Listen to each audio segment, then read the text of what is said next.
Good morning, everyone. Welcome to Part 5, the last of our Q&A interview series with Dr. Daniel Shayesteh under the title, The Chaos of the Quran. My name is Bob Johnston. It's good to have you with us. And good morning to you, Daniel. Good morning, Bob. Daniel, you could once recite large slabs of the Quran in classical Arabic, which was not your own language. Did you understand what you were reciting at that stage? No, I didn't. Most Muslims in Islamic countries do not know Arabic. Arabic is not their language. And so they do not understand what they are reading. But it's a strong practice in Islam, which is encouraged in Islam, to prepare yourself with reading the Quran. You just read it, but you do not understand what it's saying. However, when you grow up, when I myself, grew up, I was a teenager, a late, teenage boy. Like many others, I just loved, to understand the meaning of somehow the verses, just to use them, for defending Islam or for encouraging other people to become Muslim. I understand that you were quite famous as a boy and were often invited to recite parts of the Quran at special events like Islamic weddings and funerals. That must have been very reassuring for you that the content that you were reciting for others was in fact true and reliable. Is that the case? Yes, in some senses. From childhood you learned, you're taught Quran is the, most perfect book, and you have to recite it, even you do not understand it. And you also learn that you have no right to criticize it. You have to learn to recite the Quran is because Allah favors Arabic. You have to communicate with Allah in Arabic. You do not communicate in your own mother language.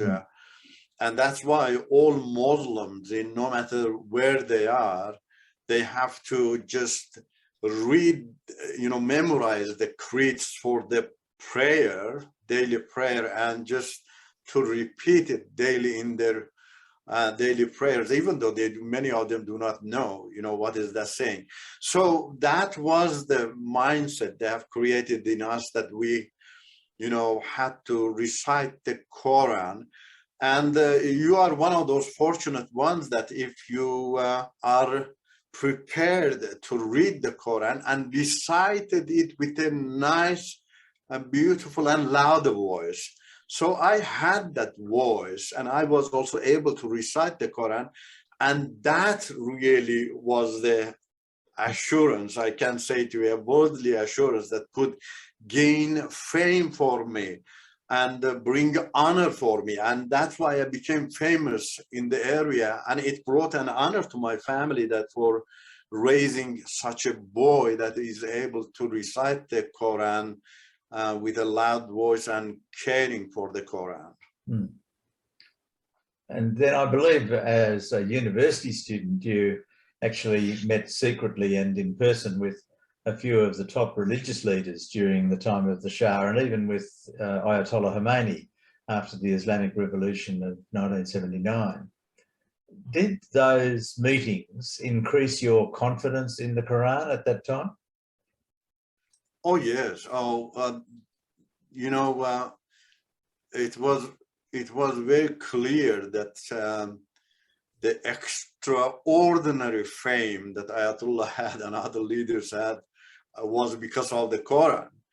It just, social fame, that he is the leader of this country because of the Quran, and their voices are strong, and they were able to overthrow a powerful king in Iran. Yes. And so apparently it was teaching us that it is from the Quran. So for pursuing a similar fame, I had, to put my trust in the Quran, even though I didn't know, the meaning of the verses of the Quran.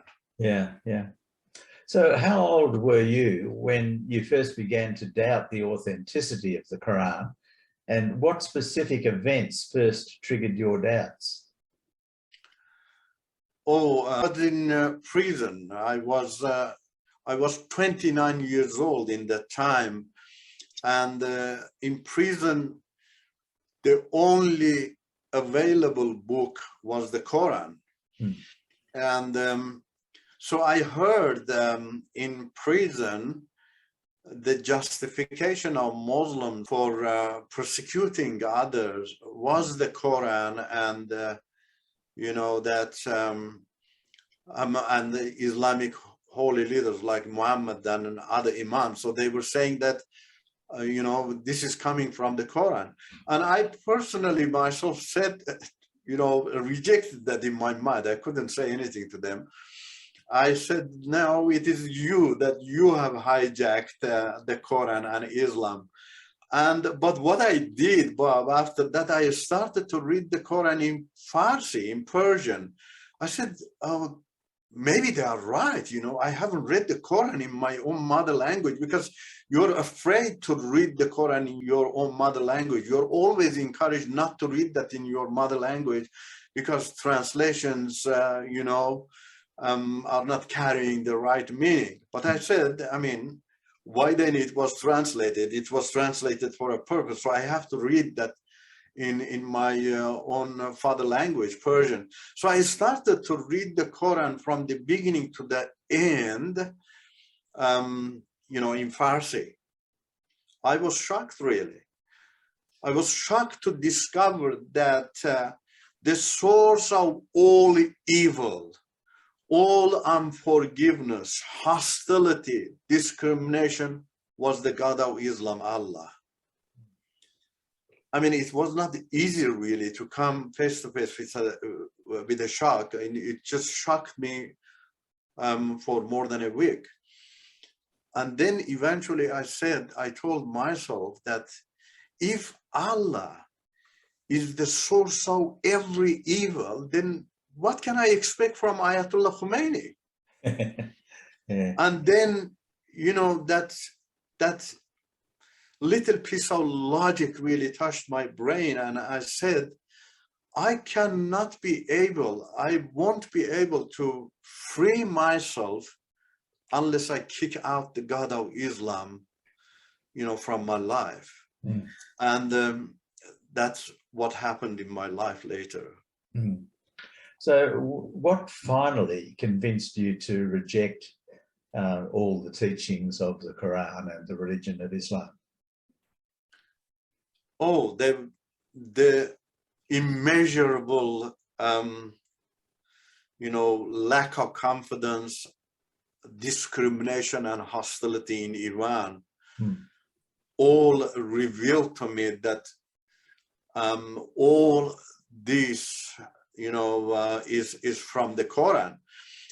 Spiritually speaking, Quran establishes a wall between you and God. And Quran says God is invisible. God does not reveal himself. You cannot have personal relationship with him. And I said to myself, look, how can I know God if I do not have personal relationship with him?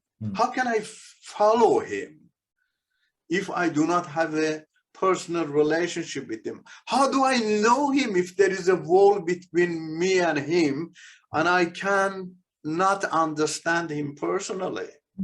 So that was really a spiritual thing that's bothering me logically. And also then, I saw every social discrimination, in the Quran. Quran, says husbands are better than wives. Even in a family, Quran is, creating disharmony in the family. In the society, Muslims are better than non-Muslims. And it just goes on. Leaders have more right than nominal Muslims. If you read the Quran, you see Muhammad is the one has the top, right and priority in comparison with other people. So I said, I mean, this discrimination is just, ruins the society, and that discrimination from the Quran is ruining my country, Iran, I said. Daniel, as you look back on your early life as a Muslim, how would you now summarize your view of the Quran? Quran turned me as a nice young boy, innocent young boy, into being a terrorizing, teenager, young adult, and adult. But this is the Quran, and that's why we see in Western societies, some of them who gave became Muslim, they went and joined, ISIS. This is the Quran, really. The Quran's overriding teaching is the war jihad. You have to be ready to, force others and, and even, persecute them and kill them. Thank you, Daniel. It's really good to hear something of your lived experience of Islam, and especially that journey that you went through while you were in prison. I understand that you were in prison primarily because you dared to ask questions of the Islamic regime that was in power in Iran, and that must have been a very confronting and challenging part of your life to know that you were on a death sentence. And what would you want to say today to committed Muslims regarding the Quran?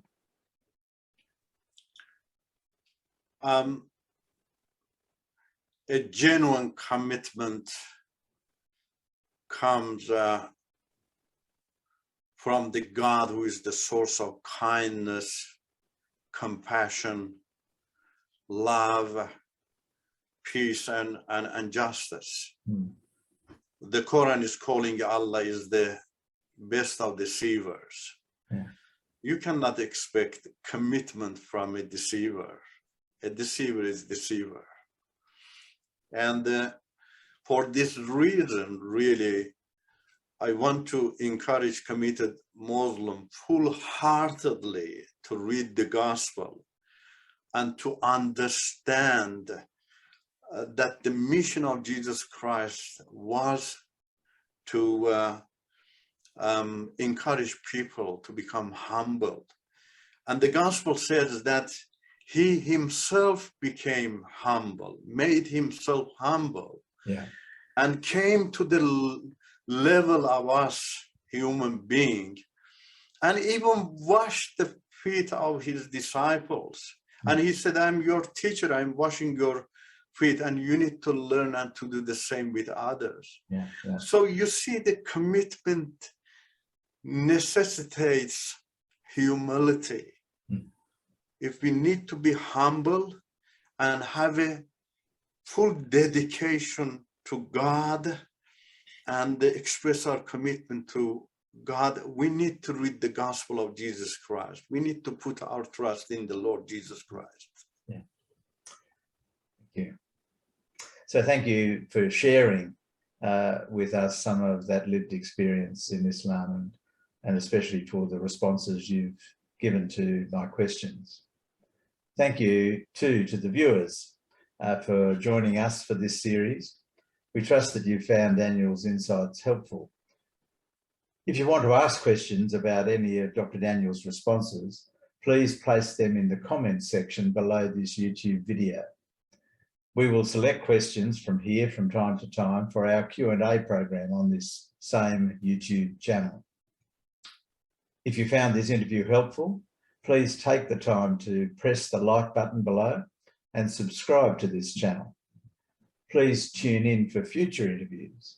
Finally, if you would like to consider more of Dr. Daniel's insights, please visit the playlist page of the Daniel Shayesteh YouTube channel and or visit the Exodus from Darkness website at exodusfromdarkness.com.